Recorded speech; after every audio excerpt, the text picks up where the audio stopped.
क्या आप किसी ऐसी दर्द में मुब्तला हैं जो पिछले 3 माह या उससे ज़्यादा अरसे से आपके जिस्म को मुतासिर कर रही है, लेकिन उसकी वजह मालूम नहीं? तो आज की वीडियो आपको हेल्प करेगी इस बात को समझने में कि ये दर्दें क्यों होती हैं और इससे हम किस तरह निजात हासिल कर सकते हैं। अस्सलाम वालेकुम, मेरा नाम डॉक्टर इरफान है और मैं पिछले 5 साल से फिजियोथेरेपी के शोबा में अपनी खिदमत सर अंजाम दे रहा हूँ। आज हम सीखेंगे कि क्रॉनिक पेन या वो दर्दें जो 3 माह या उससे ज़्यादा अरसे से आपके जिस्म में मौजूद है, वो क्यों होती हैं, उनकी वजूहात क्या होती हैं, कौन-कौन सी दर्दें इसमें आ सकती हैं और किस तरह हम इसे इलाज मुमकिन कर सकते हैं। सबसे पहले क्रोनिक पेन को देखने के लिए इसका मैकेनिज्म समझना बहुत ज़रूरी है। देखिए, आपको चोट लगी, चोट लगने के बाद आपका ज़ख्म तो ठीक हो गया, लेकिन अभी भी वहाँ पे आपको दर्द का एहसास होता है। आपने टेस्ट करवाया, एक्स-रे करवाया, एमआरआई करवाए, लेकिन वहाँ पे कुछ भी नहीं आया, तो ऐसी दर्दों को हम क्रोनिक पेन कहते हैं। जो इसकी मेन वजह होती है, वो आपका नर्वस सिस्टम होता है। आपका नर्वस सिस्टम जो है, वो हाइपर सेंसिटिव हो जाता है।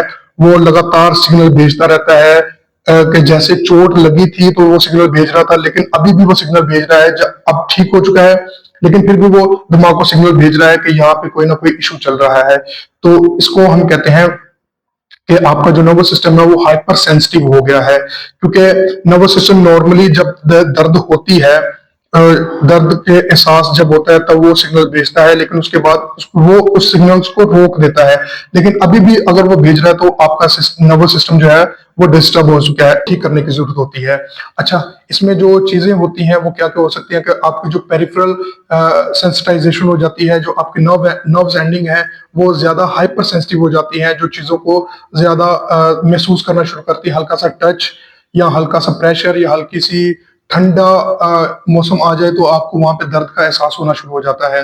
इसके अलावा सेंट्रल सेंसिटाइजेशन हो जाती है, जिसमें आपका स्पाइनल कोड है वो ओवर रिएक्ट करता है और दिमाग को सिग्नल भेजता है कि उस जगह पे अभी भी जो इंजरी है वो मौजूद है। हालांकि इंजरी मौजूद नहीं होती, लेकिन पेन रियल होती है।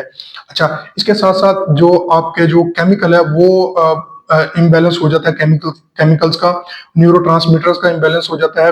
वो केमिकल्स जिन्होंने पेन को बढ़ाना होता है, वो और ज्यादा बढ़ जाते हैं इस सिचुएशन में, और वो केमिकल जिन्होंने पेन को कम करना होता है, वो बिल्कुल ही प्रोड्यूस नहीं होते, या प्रोड्यूस होते हैं लेकिन बहुत थोड़ी मिकदार में होते हैं। वो केमिकल्स जिन्होंने पेन को बढ़ाना होता है, जैसे ब्रेडिकाइनिन होगी, उनके प्रोडक्शन की वजह से आपका पेन का एहसास ज्यादा हो जाता है। और वो केमिकल्स या वो न्यूरोट्रांसमीटर्स जिन्होंने पेन को कम करना होता है, जैसे गैबा हो गया, इसके अलावा सेरोटोनिन होगी, और इस तरह के डिफरेंट जो न्यूरोट्रांसमीटर्स हैं, उनका जो प्रोडक्शन है वो बिल्कुल कम हो जाती है या बिल्कुल ही नहीं होती, जिसकी वजह से पेन का एहसास जो है ज्यादा होता है। अच्छा, अब इसको ठीक किया कैसे किया जा सकता है? इसके अलावा एक और बात पहले कर ले, जो आपका साइकोलॉजिकल जो इशू है, वो भी आपके जो क्रोनिक पेन है उसको एग्रीवेट कर सकता है, जिसमें आपका डिप्रेशन, आपकी एंजाइटी, आपका नींद का पूरा ना होना, आपको किसी भी तरह की कोई उलझन है, कोई परेशानी है, उसकी वजह से जो केमिकल्स है वो और रिलीज, वो केमिकल्स जो पेन के एहसास को बढ़ाते हैं, उनकी प्रोडक्शन ज्यादा हो जाती है। जैसे हिस्टामिन हो गया, हिस्टामिन की प्रोडक्शन ज्यादा हो जाती है, उस जगह पे हमें फिर पेन का एहसास होना शुरू हो जाता है। इसमें कौन कौन सी दर्दें फॉल कर सकती हैं उसको देखते हैं, लेकिन इसके लिए जरूरी है कि वो दर्दें 3 माह या उससे ज्यादा पुरानी हो और कोई एक्टिव इंजरी ना हुई हो। तो देखते हैं कि कौन सी दर्दें इसमें फॉल कर सकती हैं। सबसे पहले तो हम देखते हैं हमारी नेक पेन जो है, जो नेक के गिर्द जो मसल्स हैं वो महसूस कर सकते हैं। इसके अलावा घुटनों के दर्द हो गया, कमर दर्द हो गया, ये सारी दर्दें क्रोनिक पेन में फॉल कर सकती हैं। लेकिन जरूरी यही है कि ये 3 माह या उससे ज्यादा पुरानी हो और कोई एक्टिव इंजरी ना इस जगह पे हुई हो, तो इसको हम क्रोनिक पेन में उसमें फॉल करवाएंगे। अच्छा, इसके अब इलाज कैसे मुमकिन है? इसका इलाज जो है फिजियोथेरेपी, जो एक बेहतरीन तरीका इलाज है, जिसमें आपको बगैर मेडिसिन के इसका इलाज किया जाता है, जिसमें डिफरेंट तरह की टेक्निक्स यूज करके आपके नर्वस सिस्टम को रीएजुकेट किया जाता है, आपके नर्वस सिस्टम को दोबारा अपनी असल हालत में लाया जाता है। इसके साथ साथ आपके मसल्स का और आपके माइंड का कोऑर्डिनेशन बनाया जाता है कि भाई यहाँ पे अब कोई इंजरी नहीं, ताकि आपका मसल्स जो है प्रॉपरली वर्क करे और आपका माइंड उसको एक्सेप्ट करे कि हाँ, अब यहाँ पे इंजरी नहीं, मुझे कोई भी इस तरह का सिग्नल भेजने की कोई जरूरत नहीं जिससे पेन को दोबारा एग्रीवेट किया जा सके।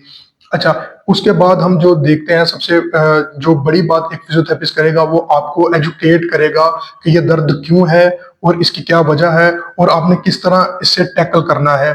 तो जब ये सारी चीजें हो जाएंगी, इसके साथ साथ फिजियोथेरेपिस्ट आपका जो मसल्स हैं उनकी ट्रेनिंग करेगा, उनको स्ट्रेंथन करेगा, उनको मजबूत करेगा।